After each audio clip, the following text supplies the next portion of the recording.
Halwa halwa ye baba, halwa halwa ye baba. Niko East Africa Commercial and Logistics Center. Hii ni center kubwa ya biashara. Tayari watu washaanza kupanga bidhaa zao, kuanza kufanya biashara hapa. Nikumbushe tu, chumba kama hichi unakipata kwa shilingi milioni 1.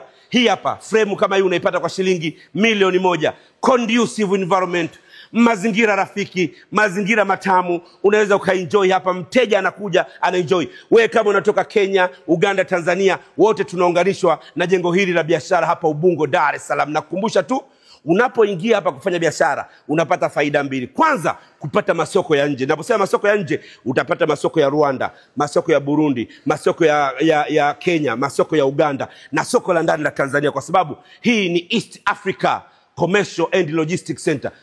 East Africa Commercial and Logistics Center. Tazama hizi frame.